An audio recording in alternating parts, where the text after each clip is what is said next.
very good afternoon, children. Welcome back once again to English classes with your teacher Malik Ashia Parveen.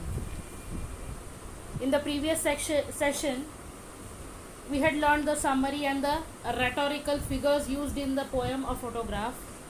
Now, in this session, I shall explain you how you are supposed to write down the question answers and the assignment questions along with the homework allotted to you that you are supposed to do in your notebook. Now the question arises that how you are supposed to represent the answer, the said answer in the answer book or in the notebook. So first of all, let me tell you the question answers that will be coming from your poetry section, it will be either of 1 mark each or 2 marks each. So for that particular purpose, how you are supposed to represent the answer, that I am going to tell you stepwise. First of all, as you see your notebook, leave the margin line of your notebook, leave 2 to 3 lines from the margin, and then begin writing your answer by giving the title of the said poem or the said lesson. Suppose you are writing the question answers of, say, the poem a photograph. So give the title of photograph in the middle by leaving 2 to 3 lines, and beneath that write down the name of the writer, that is Shirley Tolson. Then the first paragraph of your answer that you are supposed to write, it will be the introduction. So how you are going to write down the introduction? First of all, in 2 to 3 lines you are supposed to give the brief introduction of your writer, the poet or the writer,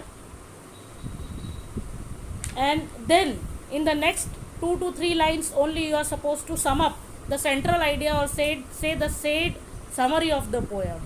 In very short you are supposed to cover it up, the central idea of the poem or the said lesson, and then leave 1 to 2 lines and then switch on to the question that is being asked to you. Whatever question is being asked to you, you are supposed to write down the answer, the explanation of that particular answer. Now we shall begin discussing some of the important questions that you are supposed to write down, that you are supposed to write down for the poem A Photograph. So beginning with the very first question of the poem, the question is, the 3 stanzas depict 3 different phases, what are they? As it has been earlier discussed in the poem, the poem discusses about the 3 various phases from the life of the mother and daughter. So what is being discussed in the very first phase? The very first phase describes the mother to be 12 years old with a very sweet and innocent smile. She is enjoying her holidays on the beach along with her 2 cousins. What are the names of the cousins? Dolly and Betty. So only this thing it is being described in the very first phase of the poem, and this particular thing, it is being referred to as something before the birth of the poet. Obviously at that particular time where the first phase is being discussed, the mother of the poet, she was only 12 years old. So that particular phase belongs to the period earlier to poet's birth, when her mother, she was very, very young. In the second phase, the poet's mother, somewhere she is in her middle age, she is middle aged, and she is having a daughter, and when she is looking back to her old memories, she is laughing at her own snapshot or the picture, and she is discussing about how she and her cousins, they are being dressed, because the girls, they were looking quite funny in the beach clothes over there. So they are discussing about all those things, where the poet's mother, she is recalling her memories and she is smiling for that particular purpose, whereas the poet, she feels happy seeing her mother smiling. And the third phase describes the poet's feelings for her mother, because at this particular time, when the third stanza is being depicted. The third stanza, in the third stanza, the poet's mother, she is no more. She is dead, and she has been dead for many years. The photograph revives the nostalgic feeling in her that her mother is no more and she is missing her very much, and it leads her to a very deep silence. Obviously, she does not like that silence, but then also that silence deepens the feeling of grief that resides within her heart. The next question. Its silence silences, writes Shirley Tolson. The loss of her mother has silenced her, explained. Obviously, this line it occurs at the end of the poem, the very last line of the poem. It is. So, why she is writing this line? Now, there is no doubt that Shirley Tolson, she is loving her mother very much, and this poem, it is a sort of a tribute to her mother by remembering her through the poem that she has written. It is very apparent that she is much more nostalgic, and she is grieving the loss of her mother because she is in great grief. She is feeling very sad about her mother being no more. Though she says that over the year she has adjusted to her mother's absence, but in certain circumstances or in certain phases of life, she does feel that there is absence of her mother and she is missing her very much. That's why she is telling that she is filled with silence and there is a deep void within her. At the same time, we cannot deny that it very much hurts her because she has lost her mother. Obviously, for us also, if we have lost our near and dear ones, it is something that we cannot explain it to others and nobody can understand that. It is a great loss if we have lost somebody very near and dear to us.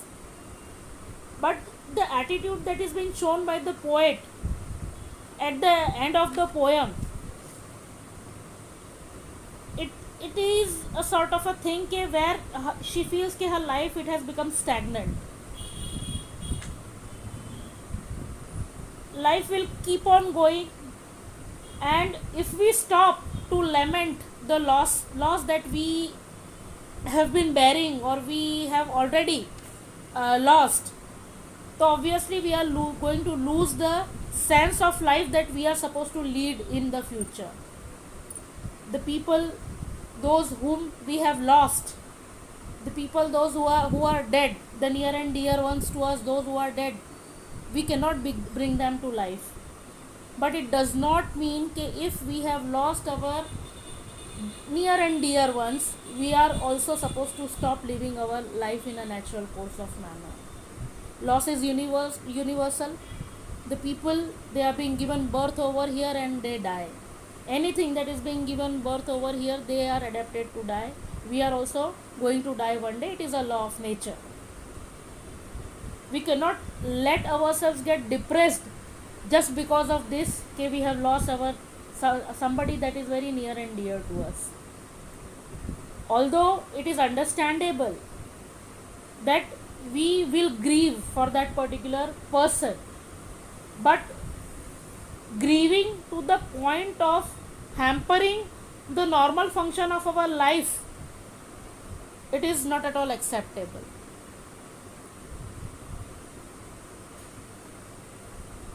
So here, this particular line, it is being explained from the poet's point of view and from our point of view also.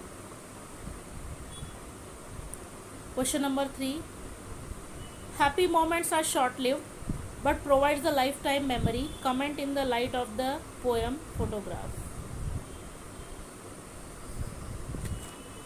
So when we discuss this particular point from the context or from say from the point of view of our life, it is always going to be a mixture of happy and sad moments.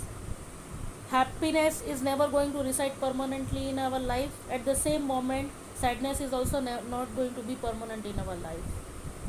We need to learn and move on with the help of those happy moments that we have led, or that has provided us happiness and enjoyment in the life. If we start feeling sad about the negative things that has happened in our life, obviously our life, it is going to be stagnant, and it is going to be a hell if we go on hampering and go on thinking about what bad things or whatever sad moments or whatever sad instincts we have been going through or we have gone through. Life, it is not a bed of roses. Everyone at one stage or the another, they have to face the difficulties, and at the time of difficulties, only those happy moments that we had already lived in, already we have already been living in the past, or are there in our present life, can fill our life with positivity, which is required during difficult times. Happy moments will certainly provide us with a hope that somewhere this life, it is beautiful, and we can surely tackle and handle the negativity, or say the sad moments that are going to be that follows, or that we are passing through in our life. And we are always supposed to think, okay, like the flow of the river, these sad moments, they are also going to pass away. So one must learn to cope up with the situation, either it may be good or bad. The memories of happy times can provide us at least a cushion to bear the difficulties with a sort of a patience and peace. The peace of mind is very much necessary, and a positive attitude towards each and everything, even in negativity also, we are supposed to see the positive instincts. So it is a course of nature, it is our life, and we are always supposed to find out happiness somewhere in the sad moments also that we are facing in our day to day life. If you start thinking taking things in a positive perspective, obviously obviously whatever you are going to get, it will be positive. And if you start taking the things from a pessimistic point of view, then it is going to take you towards negativity only. So I hope you have understood the answer of this question. Why does the poet feel nostalgic? So obviously the poet, why she is feeling nostalgic? Because she is seeing an old photograph of her mother, in which she was standing on the beach with her two cousins. What are the name of the cousins? Dolly and Betty. They were enjoying the beach holidays, and the photograph, it was captured by their uncle, and her mother, she was very sweet, and a smile was being seen on her face. At the time when this photograph was taken, she was merely 12 years old, and she was oldest of all the three children who were enjoying their holidays at the beach. The poet remembers her mother, how she used to laugh whenever she looked at that old photograph. Later on in her life, when she herself is a mother, means the mother of the poet, when she becomes mother, at that time she is looking back to her old photograph, and she is laughing at the way they are being dressed for the beach holiday. But time has passed. Now the poet has been left over with only the memories of her mother. Her mother is no more, and that's why she is feeling a sense of, she is having the feel of being nostalgic. Next question. Explain the line both agree with the labored ease of loss.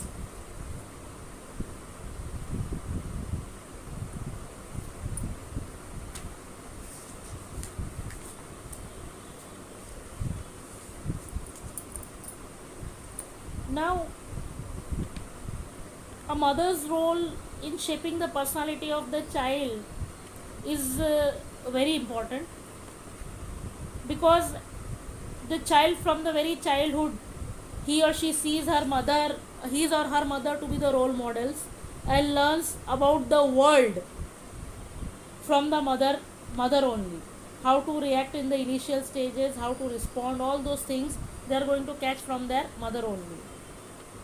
So the mother plays a very important role by making the child to deal with how the controversies, how to deal with the controversies, the mistakes, forgiving others, be sorrowful, to handle the frustration, showing kindness, sharing love, and all those things.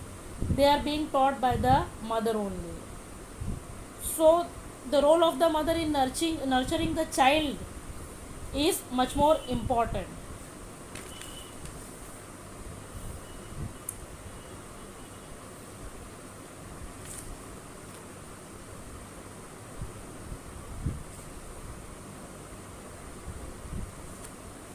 And the context in which this line is being spoken,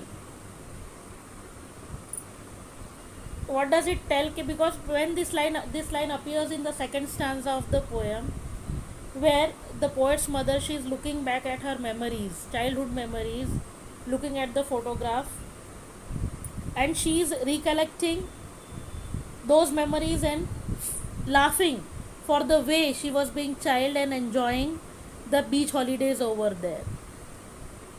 While the mother, she was engaged in, she was laughing due to the reason behind mother's laughter was her childhood memories, because she was recollecting those childhood memories, while the reason of, say, smile or laughter for the poet was her mother's smile and a laughing face and her laughing face.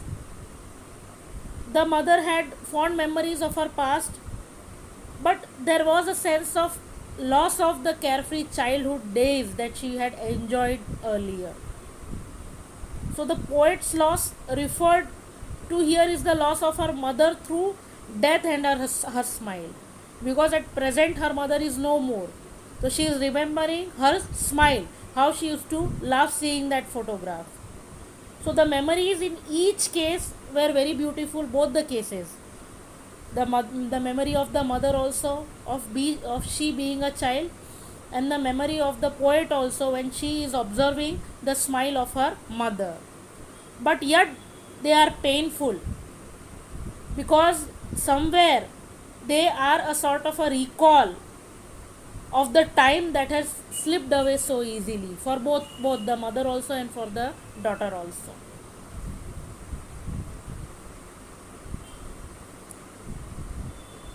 Now, most of the questions, they are being covered up by me over here, but yet children, I have given you 3 to 4 questions that you are supposed to do as homework. So the way I have explained you how you are supposed to write down the answer, you are supposed to write down the answers like this, like the pattern I have made you understood. And all these 4 questions, they should be written in a Fullscape notebook by you. So hope you are well, and see you in the next session. Till then, goodbye and take care. Thank you very much.